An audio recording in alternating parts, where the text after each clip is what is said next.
دنیا انکٹ کے معزز دوستو، میں ہوں ریاض علی یوسف زئی۔ تمام دیکھنے اور سننے والوں کو السلام علیکم۔ معزز دوستو، چمک، دولت، طاقت اور ایک ایسی زندگی جس کے پیچھے دنیا بھاگتی ہے، لیکن ہر چمکتی چیز سونا نہیں ہوتی، اور کچھ خوابوں کی قیمت اتنی بھیانک ہوتی ہے کہ انسان کی روح تک بک جاتی ہے۔ آج ہم بات کر رہے ہیں انسانی خواہشات کے اس جدید بازار کی جسے ایک خوبصورت نام دیا گیا ہے: شوگر ڈیڈی کلچر۔ بظاہر یہ ایک سیدھا سادہ معاہدہ ہے۔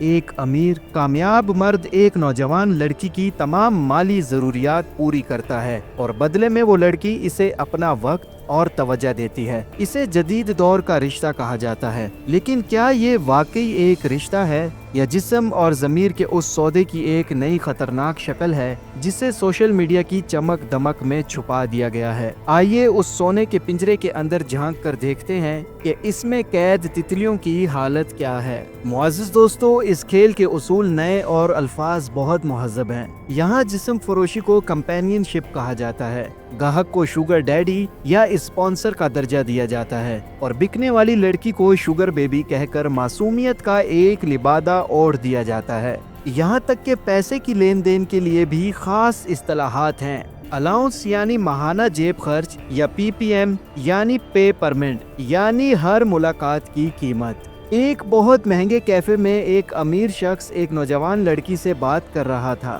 وہ کہہ رہا تھا کہ دیکھو، میں ایک بہت مصروف آدمی ہوں، مجھے شوگر ڈیڈی ڈرامہ نہیں چاہیے، مجھے بس کوئی ایسا چاہیے جس کے ساتھ میں ہفتے میں 2-3 بار ڈنر کر سکوں، باتیں کر سکوں اور اچھا وقت گزار سکوں۔ تمہاری یونیورسٹی کی فیس، تمہارے اپارٹمنٹ کا کرایہ، شاپنگ، وہ سب میری ذمہ داری ہے۔ معزز دوستو، یہ رشتہ ایک بزنس ڈیل کی طرح مارکیٹ کیا جاتا ہے، جہاں دونوں فریق اپنی شرائط پہلے ہی طے کر لیتے ہیں۔ اسے آزادی اور امپاورمنٹ کا نام دیا جاتا ہے کہ لڑکی اپنی خوبصورتی کو اپنے فائدے کے لیے استعمال کر رہی ہے۔ لیکن سوال یہ ہے کہ جب ایک فریق کی عمر، تجربہ اور بینک بیلنس دوسرے سے 1000 گنا زیادہ ہو، تو کیا یہ واقعی ایک برابری کا سودا ہے، یا یہ ایک شکاری کا اپنے شکار کو پھانسنے کا ایک نیا اور زیادہ شاطرانہ طریقہ ہے؟ معزز دوستو، یہ جال 3 مرحلوں میں بنا جاتا ہے۔ پہلا مرحلہ ہے خواہش کا زہر۔ سوشل میڈیا پر ہر روز دکھائی جانے والی یہ جھوٹی زندگی نوجوان لڑکیوں کے ذہن میں یہ بات بٹھا دیتی ہے کہ خوشی صرف مہنگی چیزوں اور لگژری لائف اسٹائل میں ہے۔ محنت کا راستہ انہیں بہت لمبا اور مشکل لگتا ہے، وہ شارٹ کٹ ڈھونڈتی ہیں۔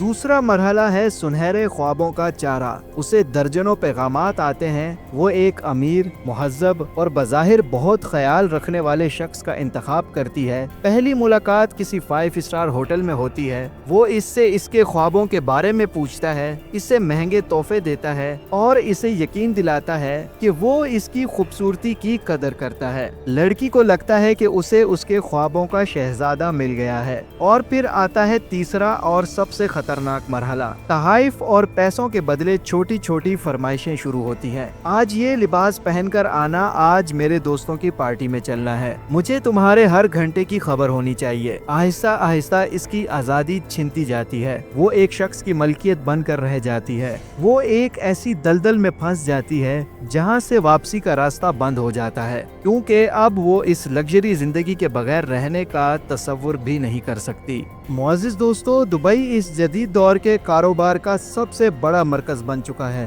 دنیا بھر سے لڑکیاں انفلوئنسر یا ماڈل بننے کا خواب لے کر یہاں آتی ہیں۔ یہاں انہیں ایسے شوگر ڈیڈیز ملتے ہیں جو صرف مقامی نہیں بلکہ دنیا کے امیر ترین شیخ، بزنس مین اور سیاست دان ہوتے ہیں۔ یہاں پارٹیاں عام نہیں ہوتی، یہ یاٹ پارٹیاں ہوتی ہیں جہاں درجنوں لڑکیاں اور چند امیر مرد ہوتے ہیں۔ یہ ایک پورا ایکو سسٹم ہے۔ یہاں ایجنسیاں ہیں جو لڑکیوں کو ماڈلنگ کے نام پر بھرتی کرتی ہیں، ان کے پاسپورٹ ضبط کر لیتی ہیں، انہیں عالیشان اپارٹمنٹس میں رکھا جاتا ہے، لیکن ان کی ہر حرکت پر نظر ہوتی ہے۔ ان سے توقع کی جاتی ہے کہ وہ ان پارٹیوں میں جائیں اور کلائنٹس کو خوش کریں۔ جو لڑکی انکار کرتی ہے اسے دھمکایا جاتا ہے۔ یہ بظاہر گلیمرس نظر آنے والی دنیا در حقیقت